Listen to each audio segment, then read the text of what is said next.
Here we are, chapter 14.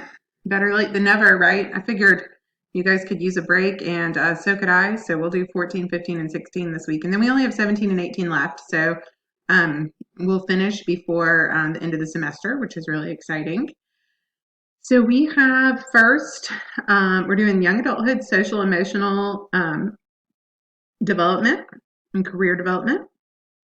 So let's focus. Chapter 14 is about the social emotional development, basically. That's what we'll start with. First and foremost, we want to know Havikhurst. You do want to know him, his developmental task theory. Make sure that you know that. That name's familiar to me. Even in teaching, it's not something that I've taught all the time. So I do remember that that is something that is a theorist that you'll need to know for your test. So he has a task theory, a developmental task theory. It's kind of like assignments, kind of like Erickson, that you have to meet. But this is a little bit different. It said he was the first, among the first, to introduce the idea of a developmental task. So in this developmental period, young adults are expected to complete these tasks, and they're based on society norms, and they include 7 different developmental tasks within his theory, and they're listed here: selection of a mate, starting a family, raising children, home, occupation, and civic responsibilities. It's also important to understand the social clock and the definitions of the social clock. It's just what it says. You know, the societal norms that kind of dictate where we should be and when. So when we're not on time and we're off for that normative age range, it can be something to look at, right? If and there's a great reflection here in 14.1, and you guys will see this. You'll see the client come in. We would have clients, for instance, in drug court. They would be 40 years old, and their mother would be coming with them and yelling at the judge about her son's sanction for using drugs. There's something that is off in the social clock there. There's an issue, right? This person's living at home with mom or grandma. They could have been my parent at the time almost, because I was pretty young when I started working in drug court, and here they are, mom's coming to bat for them, and they're 40 years old. So stuff like that. It helps us to know what is the norm, and there could be reasons and good reasons, like for people to not be in that norm. So for instance, right now with the pandemic, people may have lost jobs and they may have had to go home. We saw that in the recession as well, where young adults who might have been out on their own have lost their job and have to go home. So that's different, right? So you would of course look at each case and kind of analyze what the deal is. Okay. Moving on to family life cycle. We move here in the bottom of page 313, just if you're staying on track. This is the family life. Up until now, we've really talked about individuals, but also families change over developmental stages. And it's Evelyn Duval in 1967 who actually developed the family life cycle, which explains changes in families and that they are required to adapt over time. The family life cycle has 8 stages: married couples, childbearing families, families with preschool children, families with school children, families with teenagers, families at launching center, middle-aged parents, and aging family members. Each stage in that family life cycle involves a series of developmental tasks. Failure to complete those tasks leads to difficulty going to the later stages, of course. According to family life cycle, early adulthood commences when single young adults leave home.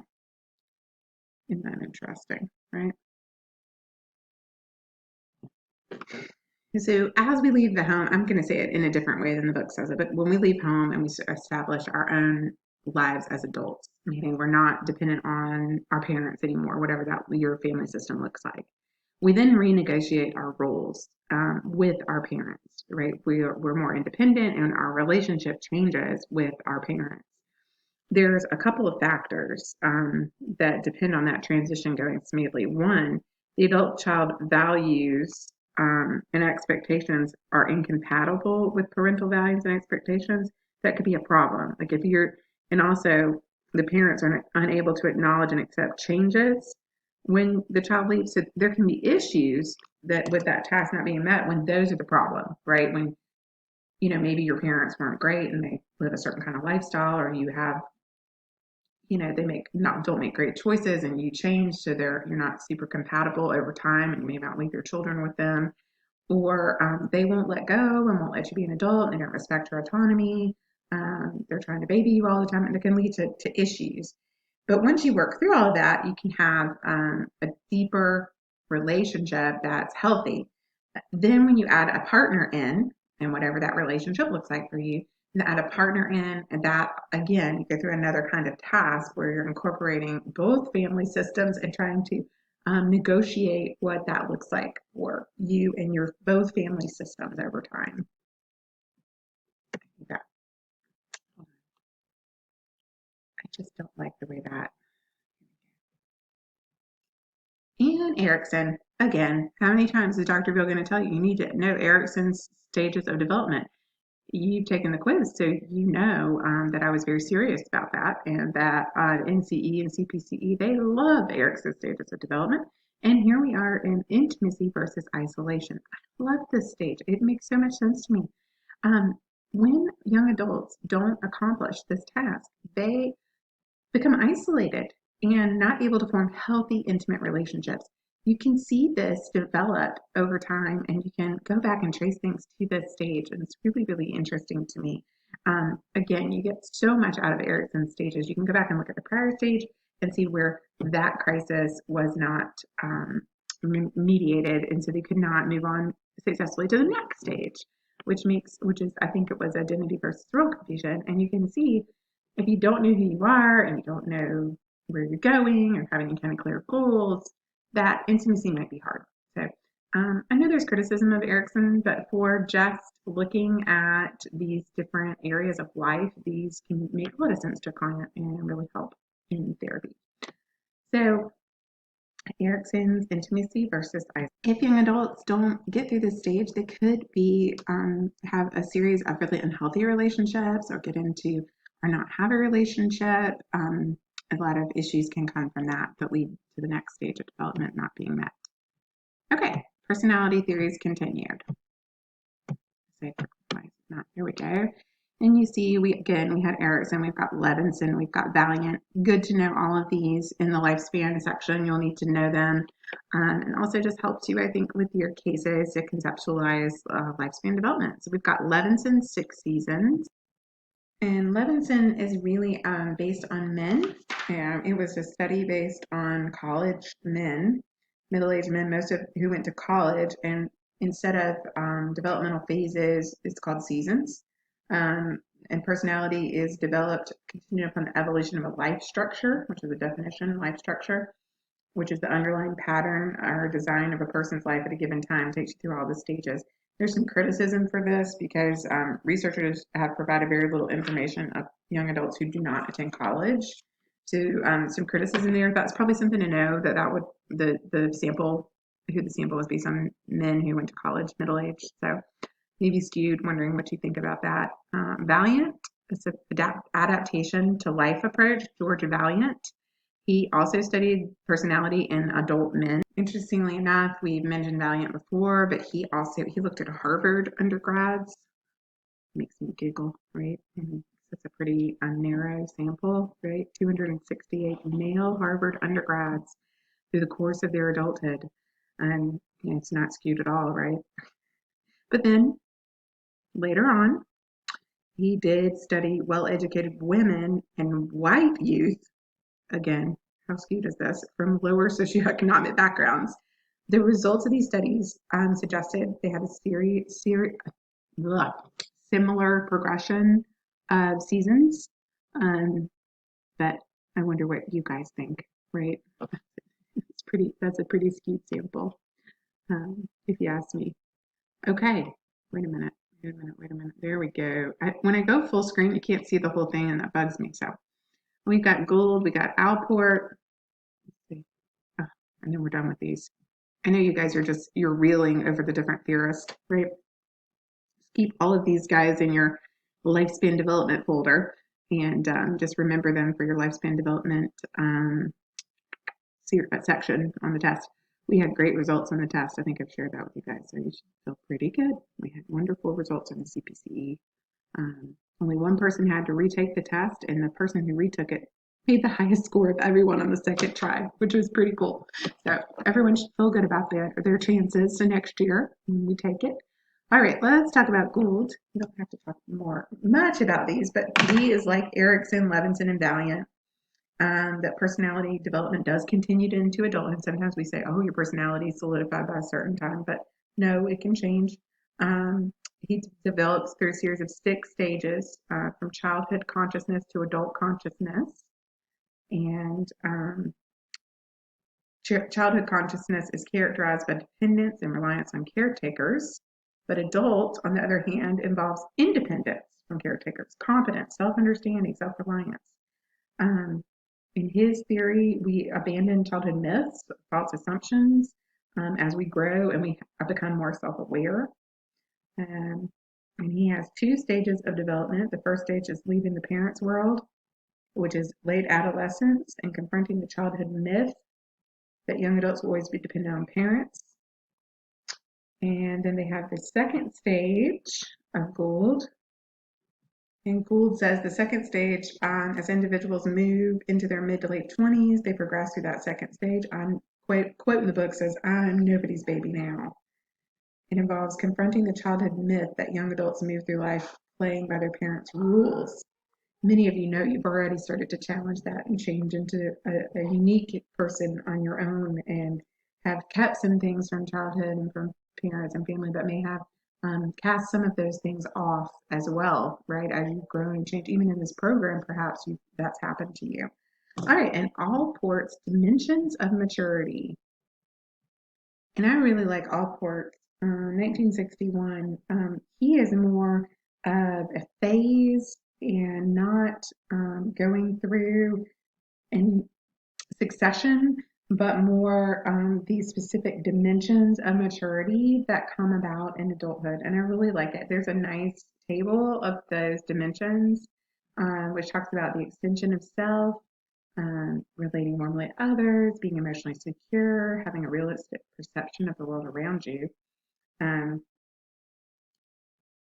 possession of skills and competency. They have pride in their work. You feel accomplished with what you're doing. You have a good knowledge of who you are, self-awareness. That's something that's grown and you really, and I like the example in the book.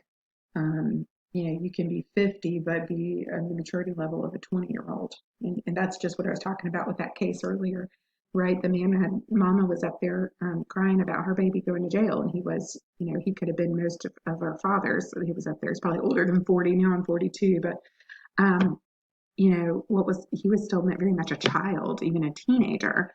So I like this because it ends with a unifying philosophy of life, which is quite beautiful. Getting that life philosophy based on everything that you have integrated from your past and present and where you want to go in the future, which I really like. All right. I think we're done with that. Yeah, that's grueling for you guys. Now we talk about more fun things like mental health in young adulthood. This is really, really important. You guys need to understand this. I would totally learn this and understand this section. You get a lot of young adults in therapy. A lot of mental illnesses can come out at this stage. And it's really, really important to understand how prevalent depression is. I have so many clients right now who are struggling with depression. 1 in 4 young adults between the age of 18 and 25.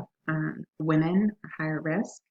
And then the risk factors for mental illness and depression right here. Family history, minority stress. We're talking a lot about that right now. I'm so glad that we have a platform now for this to understand. We knew as the ACEs study, but the stress of systemic racism and other issues. That's my child running. Lower socioeconomic level, lower education level, caring for children, being a single parent. But also, don't just look at it that way. Right now, we've got a lot of depressed. Some of you may be experiencing depression right now. We've got a lot of young adults who are back home or isolated in their apartments. Choosing to come home because they don't want to be isolated in their apartment, back in their family system. Again, going back to that family, get back to that family life cycle we talked about with Evelyn Duval. and being a young adult having to come back in that and what a struggle that can be. So just, be aware of these, but also know you always need to follow your client and see what's going on with them. Mental health continues. Schizophrenia, we know that's where this comes out in young adulthood. Those symptoms emerge between 20 and 28 in men and 26 to 32 in women. Have a really difficult time with jobs, relationships, and ordinary task of living. Addictions really increase during this area. Alcoholism, at some point, people are in the introductory phase of their addiction and they might have been able to deal with it or function. They might have gone from alcohol to harder drugs at some point. Maybe they smoked pot and now they've started messing with meth about age 22. But individuals drink the heaviest in late teens and early 20s, with alcohol dependence peaking around 21. So always be on the lookout for that. And they probably won't tell you right away, but just, you can kind of figure it out with the types of things they tell you about. And then there's a lot of stuff. There's a lot of problems with breakups and issues here in this phase, right? So intimate relationships, big part of establishing those here in this phase. Friendships are developed through work or parenting activities. Friends are less stable during this time due to the transient nature. So you might have a job here and move, and you may change your life somewhat and things like that. And women have more intimate relationships and a more emotional intimacy with friends. That's kind of all self-explanatory. I don't think I need to go into that too much. And we're going to talk about love. They are excited about that. So believe it or not, there are different kinds of love, and there's a triangular theory of love. Isn't that funny? So romantic love is that passionate love, right? It's got all those complex, intense emotions that are listed on the slide.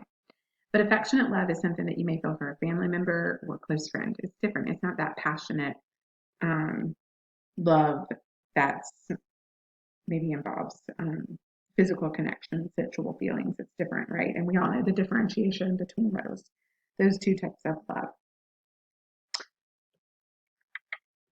The interesting thing about marriage is that Grote and Frietz in 2005 described affectionate love as a comfortable, affectionate, trusting love for a likable partner based on a deep sense of friendship and involving companionship and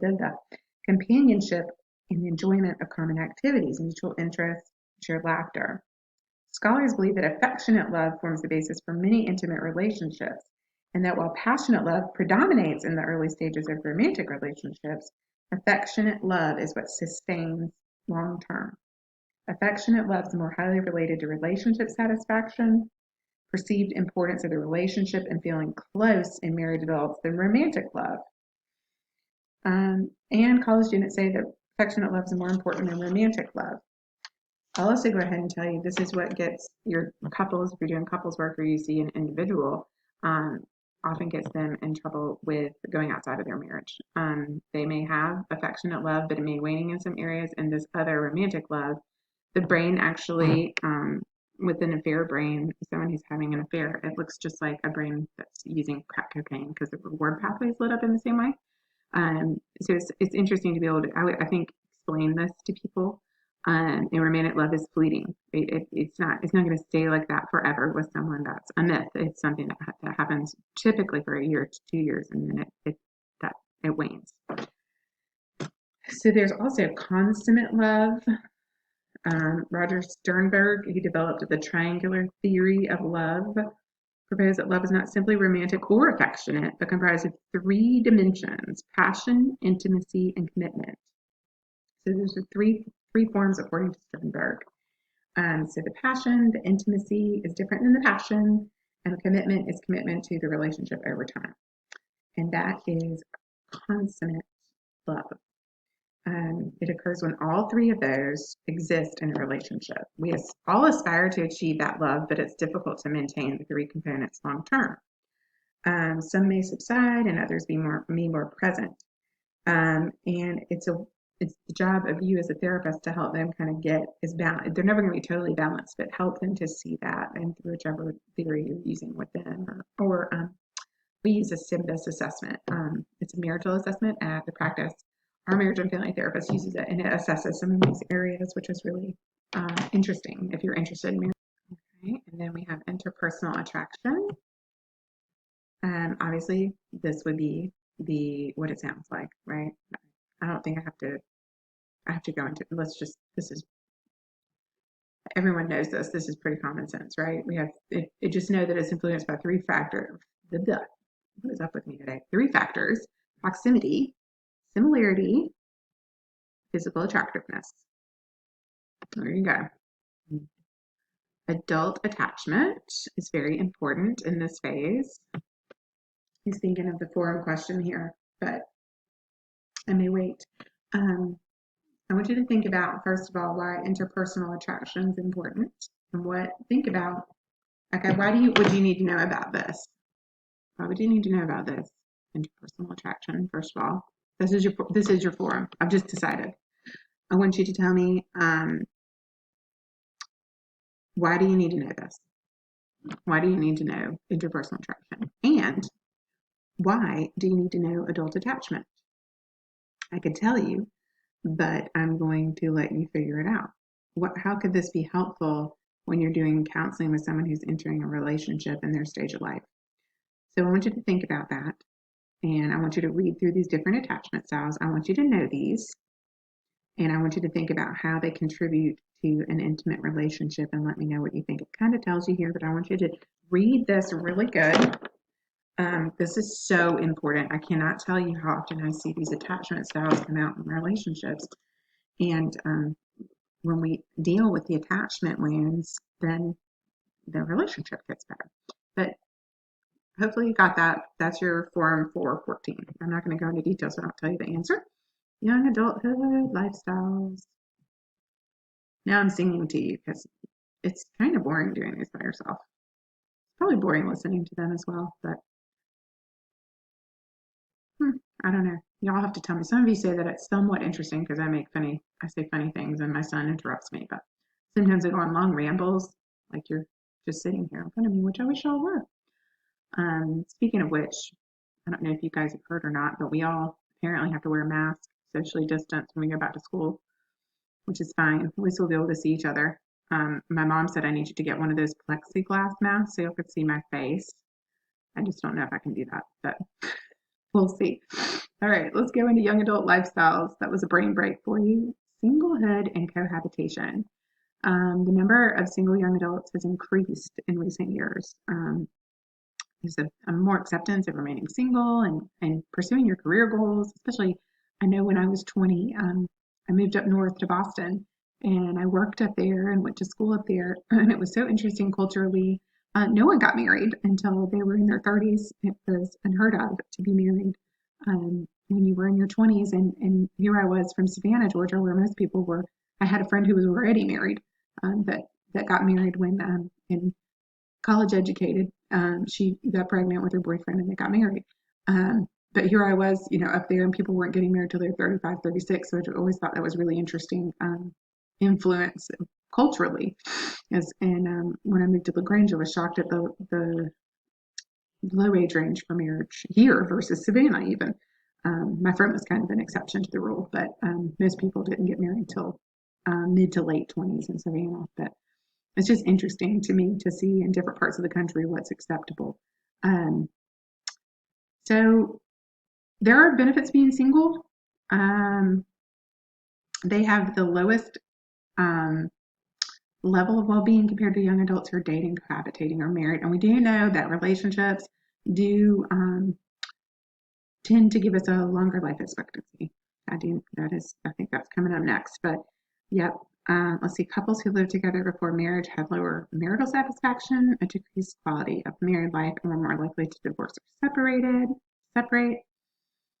Individuals who cohabitate may experience disapproval, receive less emotional support, and not the same legal privileges as married couples. So sometimes there are people who just cohabitate, and the research on that isn't as great as people who actually have a contract. Marriage, there's a significant decline in the number of people who are marrying. So the rate of marriage has declined a lot. Interesting statistics. In the 1960s, 80% of young adults between 25 and 34 were married. In 2009, the overall marriage rate dropped to 45% for the same age group. So a lot of people postpone marriage, and people are marrying later, which is what I just referenced when I was talking about the difference in the culture where you are from the country. Because in 2010, the average age for a first marriage was 28.2 for men and 26.1 for women. A lot of these changes are attributed to people wanting to focus on their career and become financially stable before they join in a union with someone else.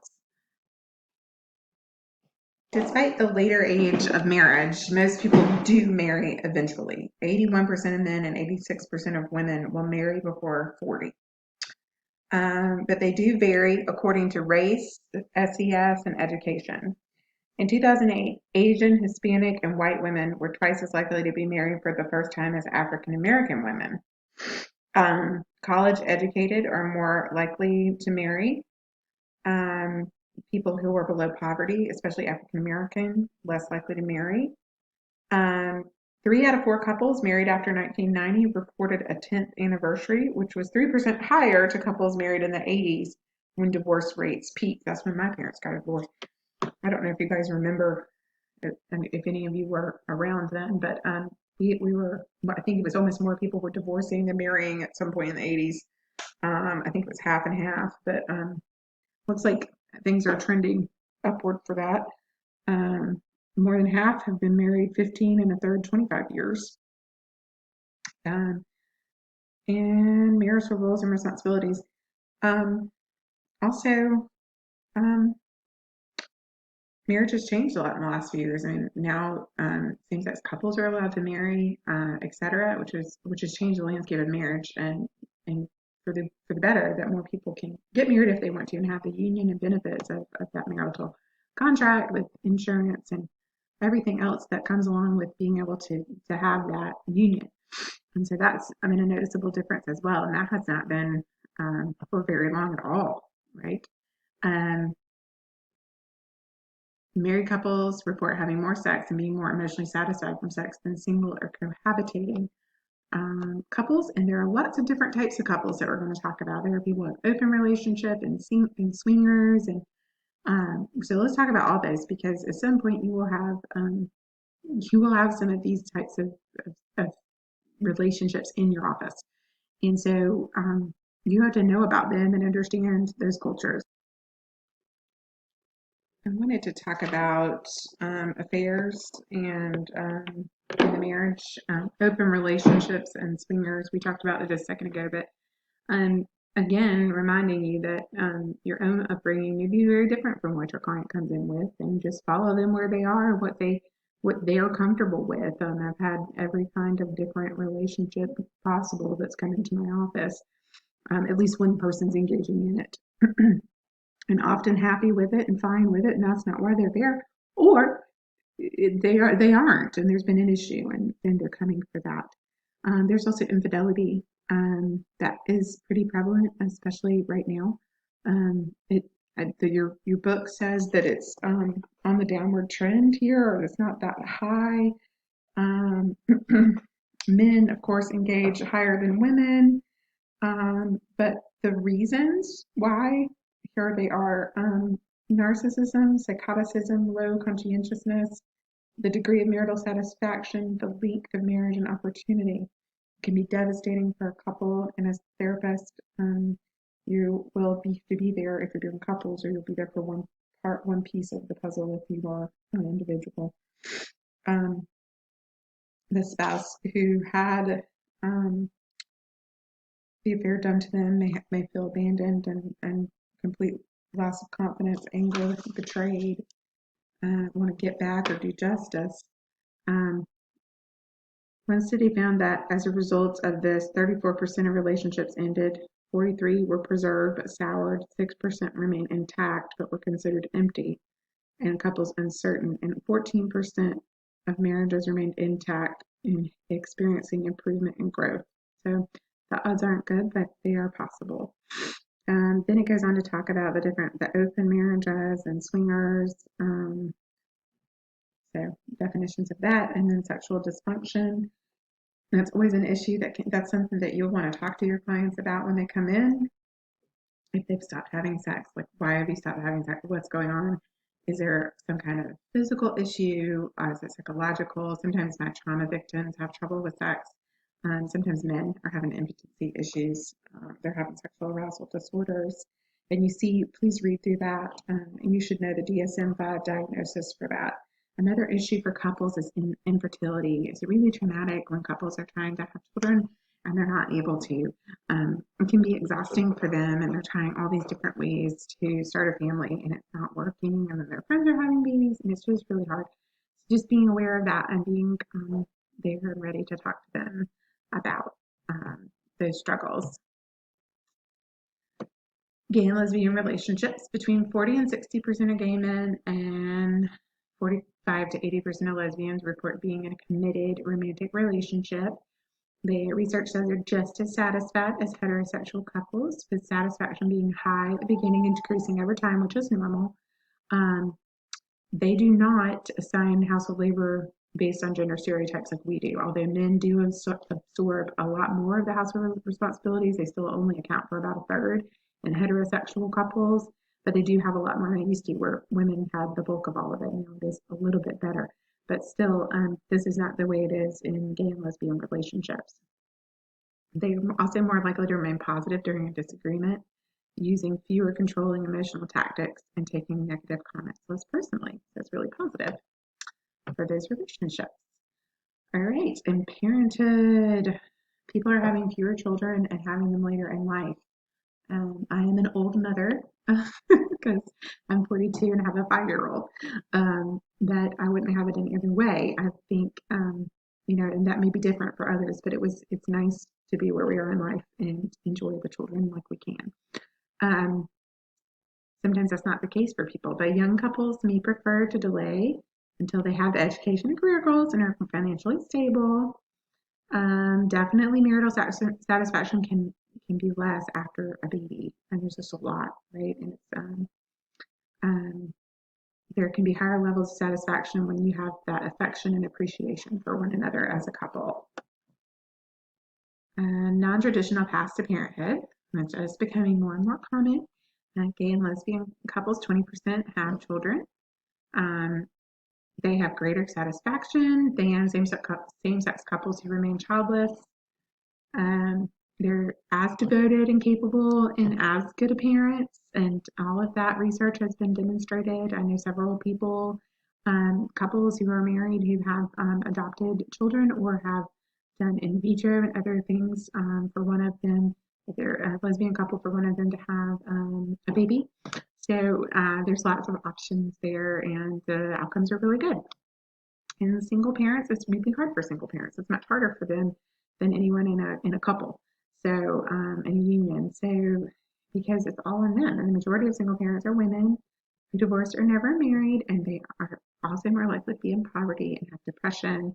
And it's just parenting with a spouse is hard enough, but then parenting on your own is even harder. It has a lot of different outcomes for the child when you're a single parent at home. Oh, I was wrong. Okay. Divorce rates have declined, but 50% of marriages still end in divorce. Okay. So I thought maybe that was better, but I remember the 50%. Gosh, that's still bad, isn't it? Dang, that's like half of all marriages end in divorce. That's bad. Okay. So rates of divorce are more prevalent in lower income, young adults who marry early, couples who are completely reliant on one another for emotional support, so very codependent, and women whose parents divorced during childhood. Um, Most marriages end in 7 or 8 years due to incompatibility or lack of emotional support. In the US, 1 in 3 marriages is a remarriage. So remarriages are really tough. And it's a lot of times you're going to see all of that in the therapy room, whether you'll get one piece of the puzzle. The kids, the one of the partners, something of that nature. You have the whole family depending on what you're doing. And then, oh gosh, you have to know this. You guys are in career right now, so you know John Holland. Please know John Holland.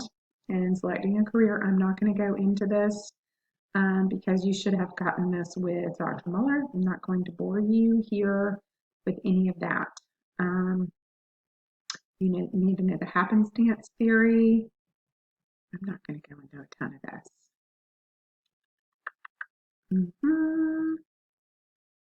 I think all of this is super.